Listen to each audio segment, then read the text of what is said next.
வணக்கம் நண்பர்களே. நீங்க பார்த்துக்கிறீங்க ரிமோட் ரிவ்யூனா அவங்க மிஸ்டர் ஃபேஸ். டைரக்டர் ராஜேஸ்வர காளிசாமியோட இயக்கத்தில மணிகண்டன் நடிச்சு வெளி வந்திருக்க படம் தான் குடும்பஸ்தன். உங்களுக்கு ஆக்டர் மணிகண்டனுடைய படங்கள் பிடிக்கும்னா, கண்டிப்பா அந்த படத்த நீங்க தாராளமா செக் பண்ணலாம். ஸோ படத்தோட டைட்டிலுக்கு ஏத்த மாரி இந்த படமும் ஒரு குடும்பத்தோட பார்க்க வேண்டிய ஒரு படம் தான். யாராவது தியேட்டர்ல மிஸ் பண்ணியிருந்தீங்கன்னா, மறக்காம ஜீ5ல அவைலபிளா இருக்கு. போய் கண்டிப்பா போய் பாருங்க. ஸோ படம் எப்படி இருக்குங்கிறத முழுசா பார்த்துடலாம். அப்புறம் என்ன ஆரம்பிக்கலாமா? இந்த படம் ரிலீஸ் ஆன டைம்ல நான் பார்த்துட்டேன். பட் அன்ஃபார்ச்சுனேட்லி என்னால இந்த படத்தோட ரிவ்யூவ அந்த டைம்ல அப்லோட் பண்ண முடியல. பல காலங்கள் ரொம்ப தள்ளி போய்க்கிட்டே இருந்துச்சு. ஸோ எப்படா ஓடிடி வரும்னு வெயிட் பண்ணி இந்த ரிவ்யூ உங்களுக்காக நான் அப்லோட் பண்ணுறேன். ஸோ படம் பார்க்காதவங்க கண்டிப்பாக பாருங்கள். ஒரு தரமான ஒரு படம். ஸோ இந்த படத்தை பற்றி பொறுத்த வரைக்கும் பார்த்தீங்கன்னா, சிம்பிளாக சொல்லணும்னா இந்த படத்தோட ஆக்ட்ரஸோட பெர்ஃபார்மன்ஸ் தான் இந்த மொத்த படமுமே. முக்கியமாக இந்த படம் பெர்ஃபார்மன்ஸ் நல்லா இருக்கிற முக்கியமான ஒரே காரணம் இந்த படத்தோட character writing. Every single character வந்து பார்த்தீங்கன்னா பக்காவாக எழுதப்பட்டிருக்கு. எழுதுனா மட்டுமே கரெக்டாக நடிக்கக்கூடிய அளவுக்கு அதுக்கான ஆக்ட்ரஸு கரெக்டாக பொருந்தி வந்தனாலேயே இந்த படம் பார்த்தீங்கன்னா உங்களுக்கு எந்த ஒரு இடத்துலையுமே போர் அடிக்கவே அடிக்காது. நடித்த அத்தனை நடிகர்களும் பார்த்தீங்கன்னா அவங்களோட பெர்ஃபார்மன்ஸ் அவங்களுக்கு பெஸ்ட்டாக கொடுத்து நடிச்சிருக்காங்க.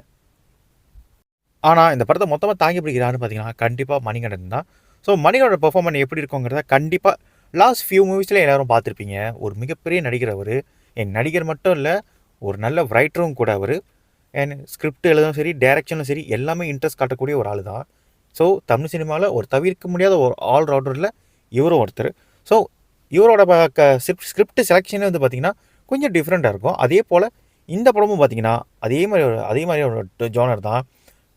சில பேருக்கு இது குட் நைட் படம் போல் இருக்குதுன்னு தோணலாம். பட் இது அப்படி கிடையாது. கம்ப்ளீட்டாக இந்த கதையை அவங்க ட்ரீட் பண்ண விதங்கிறது கம்ப்ளீட்டாக வேறு. ஸோ அவரோட பெர்ஃபார்மனை பொறுத்த வரைக்கும் பார்த்தீங்கன்னா, மனுஷன் வந்து பார்த்தீங்கன்னா ஒரு குடும்பஸ்தனாக அப்படியே வாழ்ந்திருக்காருன்னு சொல்லலாம். ஸோ கண்டிப்பாக சொல்கிறேன், அவர் ஒரு இடத்துல வந்து பார்த்தீங்கன்னா மூச்சு வாங்கி டயர்டாகி நிற்கும்போது அது அப்படியே நம்மக்கிட்ட கடத்திடுறாரு. கிட்டத்தட்ட நம்மளும் அந்த இடத்துல இருந்திருக்கோம், நம்மளும் இப்படி தாண்டா இருக்கோம் அப்படிங்கிற ஃபீலை வந்து கொடுத்துட்டாரு. ஸோ நம்மளில் ஒருத்தனாக அவர் அங்கே இருக்கிறதுங்கிறது அந்த கேரக்டரை வந்து பார்க்கும்போது நம்மளால் ரிலேட் பண்ணிக்க முடியுது. அந்த அளவுக்கு அவரோட பெர்ஃபார்மனை பக்காவாக டெலிவரி பண்ணியிருக்காரு. மணிகண்டனுக்கு அப்புறம் இருக்கக்கூடிய கொஞ்சம் ஈக்குவலாக இருக்கக்கூடிய ஒரு கேரக்டர்னால் கண்டிப்பாக குரு சோமசுந்தரத்தோட கேரக்டர் தான். அவரோட கேரக்டர் ரொம்ப நல்லா இருந்துச்சு. ஹியூமரும் இருக்குது. அதே சமயத்தில் அந்த கேரக்டர் ஐடியாலஜிங்கிறது ஹீரோட ஐடியாலஜியோட சிங்க் ஆகிட்டே இருக்கும். 2 பேரும் கிட்டத்தட்ட ஒரே இடத்துல தான் இருக்காங்க. ஆனால் வந்து அவங்களோட ஐடியாலஜிங்கிறது வேறு இடத்துல இருக்குது. ஸோ அவங்களோட ஐடியாலஜி தான் இந்த மொத்த படமுமே. ஸோ அதுக்கேற்ற மாதிரி பார்த்தீங்கன்னா இவரை ஜெயிக்கணும், இவங்களோட 2 பேரோட ஈகோ தான் இந்த படமே. ஸோ அந்த வகையில் வந்து அவரோட குரு சோமசுந்தர பெர்ஃபார்மனாக இருக்கட்டும், அவர் சிரிக்கிற சத்தத்தையே வந்து பிஜிஎம்மாக யூஸ் பண்ணியிருப்பாங்க. அதெல்லாம் ரொம்பவே நல்லா இருந்துச்சு. எந்த இடம்லாம் அவர் சிரிப்பு வருதோ அந்த இடம்லாம் வந்து அந்த கேரக்டர் வந்து ஒரு பதட்டம் அடையும் பாருங்கள், அவ்வளோ அழகாக இருந்துச்சு. அவரோட வந்து பார்த்திங்கன்னா அவர் இந்த படத்தில் வந்து டீஸ் பண்ணணும்னு அப்படிலாம் வர மாட்டார். அவரோட ஐடியாலஜியாக அவர் சொல்லுவார். பட் ஹீரோ அதுக்கு ஆப்போசிட்டாக நிற்பார். கிளைமேக்ஸில் வந்து பார்த்திங்கன்னா ஹீரோ அந்த ஐடியாலஜிக்கு வந்துடுவார். பட் அதுக்கு பதிலாக இவர் அந்த ஐடியாலஜி வெளியாகி இவர் ஆப்போசிட்டாக மாறிடுவார். ஸோ அந்த 2 பேருக்கான டிஃப்ரென்ஷியேட்டுங்கிறத பக்காவாக டெலிவரி பண்ணியிருந்தாங்க. அதை தாண்டி பார்த்திங்கன்னா படத்தில் வந்து சுந்தரராஜன் அவங்க அப்பாவாக கேரக்டர் பண்ணியிருக்காரு. அவரோட கேரக்டர் நல்லாவே இருந்துச்சு. சான்வி மேகனா அவங்களோட கேரக்டரும் நல்லா இருந்துச்சு. ஆஸ் அ ஒய்ஃபாக அவங்க நல்லாவே பொருந்திருந்தாங்க. அந்த கேரக்டர் ரொம்பவே நல்லாவே எழுதப்பட்டிருந்துச்சு. நிறைய கேரக்டர்ஸ் இருக்காங்க. எல்லோரோட கேரக்டருமே ஈக்குவலாக ஸ்பேஸ் கொடுத்துருக்காங்க. எது எங்கெங்கே வைக்கணுமோ அதை தான் அங்கங்கே வச்சுருக்காங்க. ஸோ எந்த ஒரு கேரக்டருமே வந்து டம்மி பண்ணவும் இல்லை. அதே சமயத்தில் ரொம்ப கம்மியான ஸ்பேஸ்ன்னு சொல்ல முடியாது. முடிஞ்ச வரைக்கும் அந்த கேரக்டருக்கான ப்ரையாரிட்டி எங்கெங்கே வைக்க முடியுமோ அங்கங்கெல்லாம் வந்து ப்ளேஸ் பண்ணி கக்காவாக அந்த படத்தை கொண்டு போயிட்டாங்க. ஸோ அந்த வகையில் இந்த படத்தில் நடித்த எல்லாரோட நடிகர்களுடைய நடிப்பும் ரொம்பவே நல்லா இருந்துச்சு. படத்தோட கதையை பொறுத்த வரைக்கும் கண்டிப்பாக சிம்பிளாக சொல்லணும்னா இது ஒரு குடும்பத்தோட அட்வென்ச்சர் கதை தான். ஸோ ஒரு குடும்பஸ்தனாக அவன் என்ன பண்ணணும்னு நினைக்கிறான், தன் குடும்பத்துக்கு என்ன பண்ண நினைக்கிறான், அவன் எதெல்லாம் இழக்கிறான், எதெல்லாம் அவன் வந்து சாதிக்கிறான், எதுக்காக அவன் போராடிக்கிறான், அவனுடைய மொத்தமாக அந்த கேரக்டர் வந்து என்ன நினைக்குதோ அதுதான் இந்த படத்தோட மொத்த கதையுமே. ஸோ சிம்பிளாக சொன்னால் இது ஒரு கேரக்டர் ரைட்டிங் தான். ஸோ இதுக்கான ஸ்க்ரீன் பிளேங்கிறது ஃபஸ்ட்டாகவும் சரி செகண்டாகவும் சரி 2 ஆஃபுமே வந்து பார்த்திங்கன்னா ஒரு ஈக்குவலான ஒரு பேலன்ஸோடு போவோம். ஆக்சுவலி இந்த கதையை அவங்க ட்ரீட் பண்ண விதமே வந்து பார்த்திங்கன்னா அது ஒரு வேறு மாதிரி ஒரு டோனில் ட்ரீட் பண்ணியிருக்காங்க. கிட்டத்தட்ட பார்த்திங்கன்னா அந்த கேரக்டரோட மொத்த ஜேர்னி தான் அந்த கதையே. அதனால வந்து பார்த்திங்கன்னா எந்த ஒரு இடத்துலையுமே வந்து பார்த்திங்கன்னா அந்த ஒவ்வொரு கான்ஃப்ளிக்ட்டும் ஃபேஸ் பண்ணும்போது பார்த்திங்கன்னா ஆடியன்ஸ் வந்து என்கேஜிங் பண்ணிக்கிட்டே இருப்பாங்க. பிகாஸ் ஃபஸ்ட்டாகவும் சரி செகண்டாகவும் சரி அந்த கேரக்டருக்கான மெனக்கெடலுங்கிறது அந்த கேரக்டருக்கு ஒவ்வொரு ஃபேஸ் பண்ணுற ஒவ்வொரு பிரச்சனையும் அதோட சேலஞ்சிங்கும் வந்து பார்த்திங்கன்னா அது அப்படியே வந்து பார்த்தீங்கன்னா ரிலேட்டபிளாக இருக்கிறனாலே பார்த்தீங்கன்னா இந்த படம் உங்களுக்கு பெருசாக போரும் அடிக்காது. அண்ட் அது நீங்களா அந்த கேரக்டரை வந்து நீங்கள் தான் நினச்சி பார்த்துட்டு இருப்பீங்க. அந்த அளவுக்கு இதோட ஸ்க்ரீன் பிளேங்கிறது பக்காவாக அமைஞ்சிருக்கு. அண்ட் மியூசிக் பொறுத்த வரைக்கும் பார்த்தீங்கன்னா மியூசிக் வைசாங்கன்னு ஒருத்தர் பண்ணியிருக்காரு. அவர் இதுக்கு முன்னாடி எந்த படத்தில் பண்ணாருன்னு தெரிலங்க. பட் இந்த படத்துக்கு அவரோட மியூசிக்கும் சரி, பாட்டும் சரி, பிஜிஎம்மும் சரி, ரெண்டுமே பக்காவாக இருந்துச்சு. சாங்ஸும் வந்து கண்டிப்பாக எனக்கு பர்டிகுலர் ஒரு 2 சாங்ஸ் எனக்கு ரொம்ப பிடிச்சிருந்துச்சி. அண்ட் பிஜிஎம் பார்த்தீங்கன்னா இந்த படத்துக்கு தேவையான அளவு தேவையான இடத்துல யூஸ் பண்ணுங்க. மோஸ்ட்லி இந்த குரு சோமசுந்தரோட சிரிப்புங்கிறது ரொம்பவே நல்லா இருந்துச்சு. அண்ட் இந்த படத்துக்கு அது வேறு மாதிரி ஒரு ஹியூமரையும் கொடுக்குது, வேறு மாதிரி டோனியும் கொடுத்துச்சு. ஸோ அவரோட மியூசிக்ங்கிறது இந்த படத்துக்கு ஆப்டாக பொருந்திருக்கு. அண்ட் அதை தாண்டி இந்த படத்தில் பார்த்தீங்கன்னா சினிமோகிராஃபியாக இருக்கட்டும், விஷுவலாக இருக்கட்டும், ரொம்ப லைவ்லியாக ரொம்பவே நல்லா இருந்துச்சு.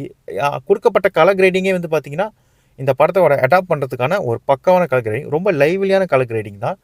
புதுசாக ட்ரை பண்ணலை. பட் இருக்கிற லொக்கேஷனில் அவங்களுக்கு கிடைச்ச அந்த பட்ஜெட்டில் பக்காவான ஒரு சினிமோகிராஃபியை டெலிவரி பண்ணியிருக்காங்க. படத்தோடு ஒட்டி வரக்கூடிய எவ்ரி சிங்கிள் எமோஷன் சீன் வந்து பார்த்திங்கன்னா ரொம்பவே ரிலேட்டபிளாக இருந்துச்சு. இந்த படத்தில் மிகப்பெரிய பலமாக அமைஞ்சது என்னென்னா ஒவ்வொரு சீனுக்கும் பின்னாடி அந்த எமோஷனுங்கிறது பக்காவாக ஒர்க் ஆகிருந்துச்சு. ஸோ அந்த வகையில் இந்த படத்தில் எமோஷனுங்கிறது ரொம்பவே நல்லா இருந்துச்சு. அண்ட் பெரிய லாஜிக்லாம் பார்க்க வேண்டிய அவசியமே இல்லைங்க. ஏன்னா அந்த படத்தில் வந்து பார்த்திங்கன்னா லாஜிக்கல் அந்த திங்ஸ்குள்ளெலாம் வந்து உங்களை கொண்டு போகாமல் அது கரெக்டாக உங்களை ஹோல்ட் பண்ணி கொண்டு போயிடுறாங்க. எந்த ஒரு இடத்துலையுமே வந்து ஆடியன்ஸை வந்து என்கேஜிங் பண்ணுறது மட்டும் இல்லை, கிரிப்பிங்காக இருக்கணும். கதையோட ஒவ்வொரு கேரக்டரோட நகர்வுக்கும் அது ரொம்பவே உதவியாக இருக்குது. அப்படியே நெகட்டிவ்ஸில் போனால் நெகட்டிவை பொறுத்த வரைக்கும் கண்டிப்பாக இந்த படத்தில் வந்து முக்கியமாக 2 நெகட்டிவ் திங்ஸ் இருக்குது. ஸோ ஃபஸ்ட்டு பாயிண்ட் என்ன சொல்ல வரேன்னா, இந்த படத்தில் குரு சோமசுந்தரத்தோட கேரக்டர் இன்னமும் நல்லா எழுதப்பட்டிருக்கலாம். மேபி எழுதிட்டு பக்கவாக டெலிவரி பண்ணலையான்னு தெரியல. பட் இன்னுமே டெவலப் பண்ண வேண்டியிருக்கு. பிகாஸ் அந்த கேரக்டரோட ஐடியாலஜிங்கிறது ஹீரோட கேரக்டர் ஐடியாலஜியும் 2 பேருக்குமான அந்த கிளாஷுங்கிறது ஈக்குவலாக இல்லை. அதாவது ஹீரோக்கு வந்து ஆஃப்கோர்ஸ் கண்டிப்பாக மணிகண்டன் தான் ஹீரோ, அவருக்கு தான் ப்ரையாரிட்டி கொடுக்கணும். பட் அதுக்கு ஈக்குவலாக இவரோட கேரக்டருக்கான டெப்த்துங்கிறது தேவைப்படுது. பிகாஸ் கிளைமேக்ஸில் வந்து அவர் வந்து அவர் மன திருந்தி ஒன்று சொல்லும்போது, பட் அதுக்கான ப்ரீதிங் பாயிண்ட்டுங்கிறது எங்கேயுமே இல்லை. அவருக்கான ஆர்க்குங்கிறது கொடுக்கப்பட்டிருக்கு. பட் இன்னமும் கொஞ்சம் டெவலப் பண்ணியிருக்கலாங்கிறது தான் என்னோடய ஐடியாவே. ஸோ மேபி அது ஈகோ கிளாஷ் ஆகிருமோ அப்படின்னு நினச்சிட்டாங்களான்னு தெரில. பட் எனக்கு தெரிஞ்சு ஆகிறதுக்கான சான்சஸ் ரொம்ப கம்மி. பிகாஸ் ஒரு மிடில் கிளாஸுக்கும் அப்பர் மிடில் கிளாஸுக்கும் இருக்கிற டிஃப்ரென்ஷியேட்டை காட்டக்கூடிய கேரக்டராக தான் அமைஞ்சிருக்கு. ஸோ அது இன்னும் கொஞ்சம் பெட்டராகவே டெவலப் பண்ணியிருக்கலாம். அண்ட் அதே போல் இந்த படத்தோட கிளைமேக்ஸை ரொம்பவே ரஷ் பண்ணியிருக்காங்க. கிட்டத்தட்ட குட் நைட் கார்டு படம் மாதிரியே பண்ணணும்னு நினச்சிருக்காங்க. பட் நினச்சதெல்லாம் தப்பு இல்லை. பட் ரொம்ப ரஷ் பண்ணிட்டாங்களோ அப்படிங்கிற ஒரு பாயிண்ட் இருக்க செய்யுது. கிட்டத்தட்ட ப்ரீ கிளைமேக்ஸ் வரைக்கும் பார்த்திங்கன்னா அந்த கேரக்டரோட எமோஷனை வந்து பக்காவாக கொண்டு வந்துட்டு அப்படியே கட் பண்ணி கொண்டு போன மாதிரி இருந்துச்சு. கிட்டத்தட்ட அந்த கேரக்டர் வந்து பார்த்திங்கன்னா அங்கே தான் அவன் எமோட் பண்ணுறான், அங்கே தான் தனக்குள்ளே இருக்கிறத வந்து அவன் கொட்டுறான். பட் அது வந்து ப்ராப்பராக வந்து ப்ரீட் பண்ண விடாமல் அது டக்குன்னு கட் பண்ணி கிளைமேக்ஸ் கொண்டு போன மாதிரி இருந்துச்சு. அது இன்னுமே கொஞ்சம் நல்லா எஸ்டாப்ளிஷ் பண்ணியிருக்கலாம். கண்டிப்பாக இந்த மாதிரி கதைக்குள்ளே வந்து பார்த்திங்கன்னா சொல்யூஷன் ஒன்று எதிர்பார்க்க முடியாது. பட் அண்டர்ஸ்டாண்டிங் ஒன்று எதிர்பார்க்க முடியும். கண்டிப்பாக எல்லா குடும்பத்துக்குள்ளேயும் ரிலேட்டபிளாக இருக்கும். நம்ம எல்லாருமே இது ரிலேட்டபிளான கதை தான். ஸோ நம்ம எல்லோரும் என்ன நினைக்கிறோன்னா, நீங்கள் பிரச்சனை தீர்த்து வைக்காட்டி கூட பிரச்சனை இல்லை, அட்லீஸ்ட் புரிஞ்சுக்குங்க. இதுதான் இந்த படத்தோட கவர் கான்செப்டும் கூட. பட் இன்னமும் அது நல்லா பண்ணியிருக்கலாம். ரொம்பவே ரஷ் பண்ணிட்டாங்களோ அப்படிங்கிற ஃபீல் கொடுக்க தான் செஞ்சுது. இதனால் என்ன நடக்குதுன்னு பார்த்தீங்கன்னா, அந்த கேரக்டரோட பாயிண்ட் ஆஃப் வியூங்கிறது அப்படியே டைவெர்ட் ஆகுது. ஸோ டைவெர்ட் ஆகிறதுனால பார்த்தீங்கன்னா என்ன சொல்லுவாங்க, அந்த கேரக்டருக்கான ப்ராப்பரான எமோஷனுங்கிறது 100% கன்வே ஆகலைன்னு சொல்கிறேன். உங்களில் சில பேருக்கு அது பெரிய பிரச்சனையாக கூட இல்லாமல் இருந்திருக்கலாம். பட் எனக்கு பார்க்கும்போது உண்மையாக அதை ஃபீல் பண்ணேன். சரி, உங்களில் எத்தனை பேர் ஃபீல் பண்ணிங்கன்னு எனக்கு தெரியல. யாராவது ஃபீல் பண்ணியிருந்தீங்கன்னா கமெண்ட் பாக்ஸில் கமெண்ட் பண்ணுங்கள். ஸோ மொத்தமாக படம் எப்படின்னு கேட்டிங்கன்னா, படம் ஒரு பக்காவான பேக்கேஜ், ஒரு ஃபேமிலி என்டர்டெய்னர். படத்தில் பெருசாக முன்னாடி சொன்னது போல தான் பெரிய குறைகள் இல்லை. சில விஷயத்தை டெவலப் பண்ணியிருக்கலாம், இன்னும் பெட்டராக பண்ணியிருக்கலாம். பட் அதை தாண்டி பார்த்திங்கன்னா அந்த படம் வந்து ஒரு பக்காவான ஒரு ஃபேமிலி என்டர்டெய்னர் தான். வீட்டில் இந்த வாரம் Zee5 வெளியே இருக்குது. ஸோ பார்க்கணும்னு நினைக்கிறவங்க மறக்காமல் போய் பாருங்கள். அண்ட் தேட்டரில் பார்த்தவங்க உங்களோட எக்ஸ்பீரியன்ஸ் எப்படி இருந்துச்சுங்கிறத மறக்காமல் கீழே கமெண்ட்டில் ஷேர் பண்ணுங்கள். ஸோ இந்த படம் பார்க்கணும்னு நினைக்கிறவங்க மறக்காமல் போய் பாருங்கள். கண்டிப்பாக அந்த படம் உங்களுக்கு பிடிக்கும்னு நினைக்கிறேன். ஸோ எனக்கு இந்த படம் ரொம்பவே பிடிச்ச ஒரு படமாக, ரொம்ப ஒரு நல்ல படமாக அமைஞ்சிருச்சு. ஸோ எல்லாேருக்கும் பிடிக்கும்னு நினைக்கிறேன். ஸோ அந்த வகையில் இதோட கடையை சாத்திட்டு நான் கிளம்புறேன். அப்புறம் என்ன, வரட்டா?